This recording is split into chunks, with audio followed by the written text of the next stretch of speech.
So it's a great chance for me to introduce myself.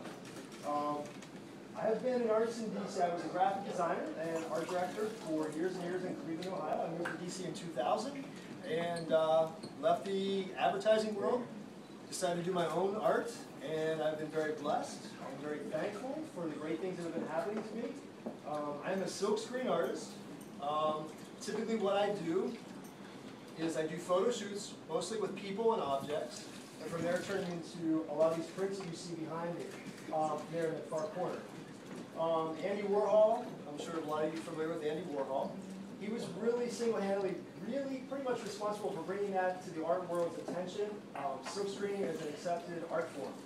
And over the years, people started to accept it and like it more. So many times, people just see it as a poster, but that was what Andy's mantra was about before his, became more and more famous. And that was, you have all these beautiful works of art that people purchase, such as Monet and Renoir, and they're for the elites, the richest of the rich. And very few people can actually have the chance and opportunity to own that. So he said, I think if I got into silkscreening, where I can make these millions of prints over and over, art can be, accessible for everyone. So everyone can enjoy these prints over and over and over. So that's what really drove him into getting into silkscreening. So that was a motivation for me, a way to get my art out there. Anyhow, that said, I have done people for many, many times over the years, and I've had a lot of friends say, I love your art, but I just don't feel comfortable hanging people in my wall that I don't know. So, okay, well, let me think about that a little bit more. So, over the past few months, I started thinking maybe what I could do is work with color. And I said, how can I make that kind of interesting? And being a graphic designer, I always found the UPC code, the barcode on every single product in the world, very interesting graphically. I'm like, it's pretty interesting, but yet, I don't know if I just want to do a barcode. So what I did was I introduced color. I did like 3 shades of color in the background to parallel the lines of the barcode. And while you look at this, this is my inspiration. You don't necessarily know that it's a barcode per se, but that's the inspiration. I did this piece here on the ground, and it has the numbers on here. I did that to pay homage to the very first barcode that was ever scanned. And the digits read 08016219974.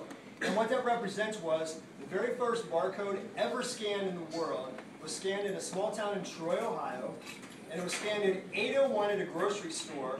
8:01 on June 2nd, 1974. It was a pack of Wrigley's chewing gum. Wow. So what I do is I paid homage to this event. This is pretty cool. I mean, this barcode is now seen all over the world. Every product has a barcode. And actually, that barcode, that pack of Wrigley's chewing gum, is actually in the Smithsonian's permanent collection because it's pretty important. So I said, I'm going to do some art inspired by the UPC code, and that's what I did. It all deals with colors. And oftentimes, people say, hey, Glenn, I love this piece of artwork you did. I wish you had it in blue. And I said, you know what? I got all my basics covered this time. I'm like, I got every color, so I'm not going to hear one word that I don't have something from many houses.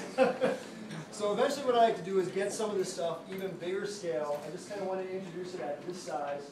Right now it's like a medium size, but I'd like to actually do much larger and try to get these into some hotels, maybe Miami, LA, New York, places like that. Very contemporary, it's very clean line, simple, all about color. A lot of people don't necessarily understand art or really want to really buy something that has something to really say to them, but they want something that's kind of goes with their rooms. And I'm like, you know what, this can work.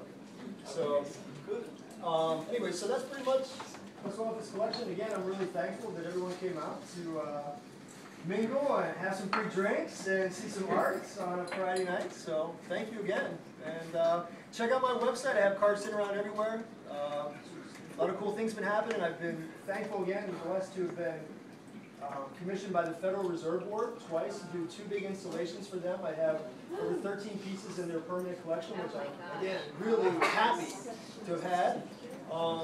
I've also been commissioned by IBM.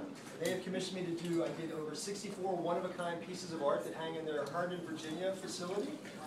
And also the latest and most current was National Geographic's TV channel commissioned me to do artwork for their TV lobby.